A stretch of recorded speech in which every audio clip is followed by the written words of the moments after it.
واش عمرك قلتي في راسك كيفاش هادوك الناس بداو من والو ودابا ولا عندهم مشروع كيدخل الفلوس؟ هاد السؤال كيطرحوه بزاف ديال الناس اللي كيطمحوا يبداو طريقهم الخاص في عالم ريادة الأعمال الرقمية. الجواب بسيط في المبدأ ولكن ماشي سهل في التطبيق، كيتطلب عمل جاد، إصرار واستمرارية باش تحول الأفكار لأرباح حقيقية. الفكرة بوحدها ما كتسواش بزاف، هي مجرد نقطة انطلاق. اللي كيعطيها القيمة الحقيقية هو كيفاش كتخدم عليها وكتحولها لشي حاجة ملموسة وحقيقية كتقدم قيمة للناس. اليوم غادي نحكي معاك بالتفصيل كيفاش تبدا من الصفر من غير خبرة سابقة ومن غير رأس مال كبير وتبني مشروع رقمي ناجح خطوة بخطوة مع التركيز على الأدوات المتاحة. كل حاجة كيبداها الإنسان كتخرج من الفكرة بسيطة، غالبا ما تكون هذه الفكرة هي حل لمشكل معين أو طريقة لتبسيط الحياة على الناس، وهذا هو جوهر أي مشروع ناجح. تسول راسك شنو كنقدر نقدم؟ يمكن عندك موهبة في الكتابة، في التصميم ولا حتى في التنظيم، وهاد المواهب كلها ممكن تحولها لمشاريع رقمية مربحة. حول هاد الموهبة لخدمة رقمية ولا المنتوج رقمي قابل للبيع، بحال ايبوك، كورس تعليمي أو حتى تومبليت جاهز للاستخدام. وهاد المنتجات عندها طلب كبير في السوق الرقمي. ما تحتقرش فكرتك مهما كانت بسيطة في البداية.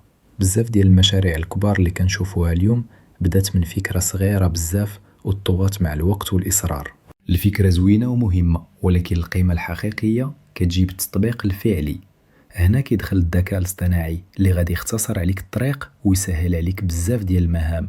استعمل أدوات الذكاء الاصطناعي بحال تشات جي بي تي ولا جيميناي باش تولد أفكار جديدة ومبتكرة وتساعدك في صياغة المحتوى التسويقي لمشروعك. خدم بكانفا ولا كابكات باش تصمم صور جذابة أو تركب فيديوهات احترافية لمشروعك، وهاد الأدوات سهلة الاستخدام ومتاحة للجميع. دير موقع صغير خاص بك في شوبيفاي ولا جامرود وخليه يكون الواجهة الاحترافية ديالك مع العالم، فين تقدر تعرض منتجاتك وخدماتك للبيع. كل خطوة صغيرة كتاخدها اليوم، سواء كانت تعلم مهارة جديدة أو إطلاق منتج بسيط، كتقربك من تحقيق الربح من بعد وبناء مشروعك الخاص. باش الناس يعرفوك ويعرفوا شنو كدير خاصك توريهم.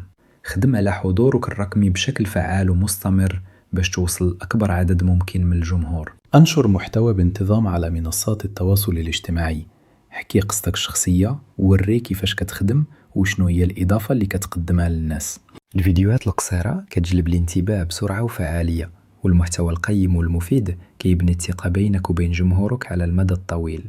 ما تبقاش تخاف من البداية البسيطة، كل واحد بدا من الزيرو، ولكن اللي استمر في التعلم والتطور هو اللي وصل للنجاح وحقق أهدافه. منين الناس تبدا تعرفك وتثق فيك وفي المنتجات أو الخدمات ديالك كيجي الربح بشكل طبيعي، وكتولي عندك قاعدة جماهيرية وفية. خدم على جودة الخدمة ديالك باستمرار، خلي العملاء يوصيو بك لأصدقائهم ومعارفهم، وخدم على بناء اسم ديالك قوي وموثوق به في السوق الرقمي. ما تركزش فقط على الفلوس كهدف أساسي، ركز على القيمة الحقيقية اللي كتقدمها للناس، والفلوس غادي تجيب بوحدها كنتيجة طبيعية لهذه القيمة. من الصفر للربح ماشي طريق قصير ولا سهل، ولكنه طريق مليء بالتجارب القيمة، فيها تعلم مستمر وفيها نمو شخصي ومهني كبير.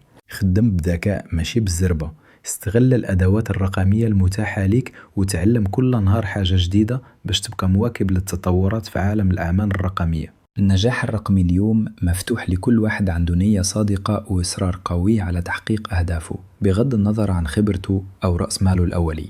فابور تعلم، فابور تبدا، كاينين بزاف ديال الموارد المجانية المتاحة، غير خاصك تخدم بجد وتستمر في العطاء والمثابرة. ودابا بدا من الفكرة ديالك اليوم، وما تعرفش غدا يمكن تكون القصة ديالك هي اللي غادي الناس يتكلموا عليها ويلهموا بها الآخرين.